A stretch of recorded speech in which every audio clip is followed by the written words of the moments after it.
Jadi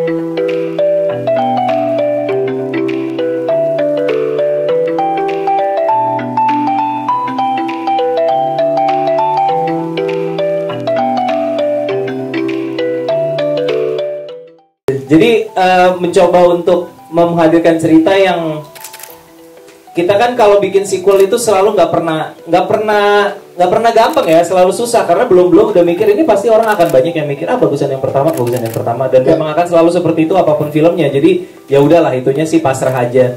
Cuman di sini sih kita ngasih konflik yang lebih mendalam, karakter-karakter pendukung yang tadinya belum mendapatkan peran yang besar. Di sini kita explore lebih lanjut kayak rumah tangga Yohan Ayu ya, tadinya it's all about Ayu supporting Yohan gitu. Kalau ini memang di dalam rumah tangga mereka, jadi Ayu dan Yohan ini punya peranan yang seimbang. Sama dengan Erwin dan Natalie, walaupun pemerannya ganti tapi karakternya sama gitu. Natalie di yang pertama tidak mendapatkan porsi yang besar karena dia menjadi pendampingnya Erwin. Beda dengan di sini konfliknya memang di antara mereka berdua yang mau menikah. Jadi lebih mendalam ke masing-masing karakter termasuk ke karakter yang supporting. Sebenarnya kalau segi porsi sih berusaha dijaga konsistensinya, cuman kan kita kan nggak bisa ngitung, oh ini kemarin sekian persen, sekarang sekian persen gitu, nggak bisa dihitung kayak gitu. Cuman tetap berusaha menjaga blend yang nyaman nontonnya, tetap ada komedi, tetap ada drama, tidak menempatkan komedi di tempat-tempat yang tidak semestinya. Kalau lagi drama ya udah biar nikmatin dramanya kayak gitu sih. Tetap berusaha menjaga blend drama dan komedi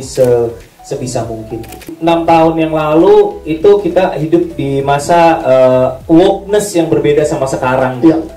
Di film kedua tuh gue masih nggak cukup woke untuk pakai joke-joke yang seksis kayak joke-joke yang mengobjektifikasi perempuan gitu. Karena kita belum woke ketika itu gitu. Tapi sekarang selain itunya juga sudah berubah, sudut pandangnya juga berimbang antara laki-laki dan perempuan.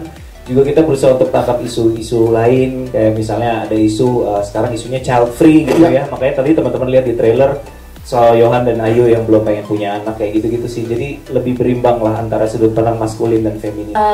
Iya, buat skripsi sebenarnya kita lumayan berpikir keras ya gitu. Ini mau diapain gitu kan? Karena kita punya ekspektasi penonton yang pastinya tinggi sekali. Karena Cek Toko 11.1 itu lumayan ada di hati penonton Indonesia gitu ya.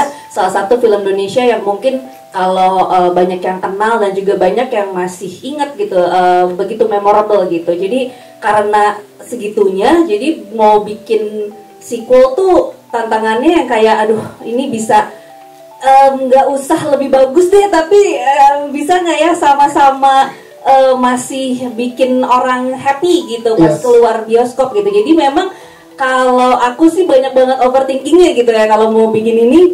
Aduh ntar orang ini gak gitu karena takut sama ekspektasi penonton. Cuman setelah kita jalani, kita juga semakin tahu oke gitu. Yang bisa kita lakukan adalah gimana caranya bukan bikin yang sama gitu ya. Bukan mau achieve hasil yang sama, tapi kita harus punya sesuatu yang berbeda yang pengen kita obrolin gitu, yang pengen kita omongin juga sama penonton gitu. Jadi itu kenapa akhirnya muncul itu tadi yang lebih kalau CTS 1 kan lebih maskulin gitu ya. Kalau ini lebih feminin walaupun buat yang cowok juga pasti masih bisa relate gitu karena kemungkinan kalau punya pasangan gitu dan pasangannya juga merasakan hal yang sama gitu ya, sebagai istri atau sebagai calon istri atau sebagai pacar atau sebagai pokoknya pasangan gitu, jadi mungkin akan bisa ngelihat dari dua sisi gitu. Yang perempuan ngelihat mungkin itu gue banget gitu kan. Tadi kan ada tuh di trailer kan yang tentang punya anak nggak gitu kan, apa namanya, Yohan yang aku sayang sama kamu tapi aku juga pengen punya anak gitu. Tapi Ayunya kita ngelihat nih gimana nih dari raut mukanya walaupun belum keluar dialognya, tapi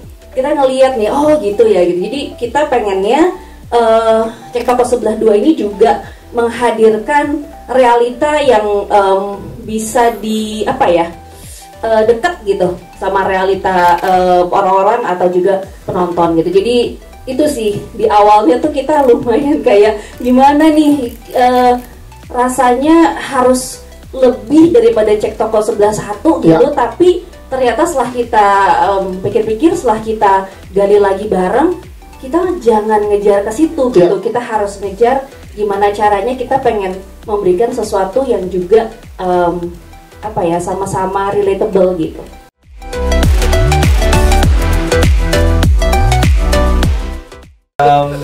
Kayaknya penonton kita sudah cukup dewasa ya sekarang gitu.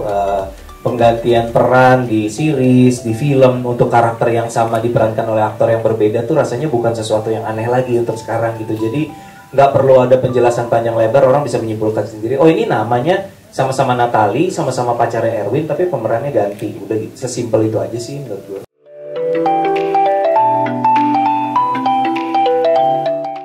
Kita lihat tahun ini itu memang dominasi horor luar biasa sekali. Gitu. Jadi aku berharap Cek Toko Sebelah 2 bisa jadi alternatif hiburan buat teman-teman, buat menikmati film Indonesia di bioskop yang mungkin selama ini banyak horor-horor yang seru, tapi juga ada drama komedi keluarga yang bisa dijadikan pilihan.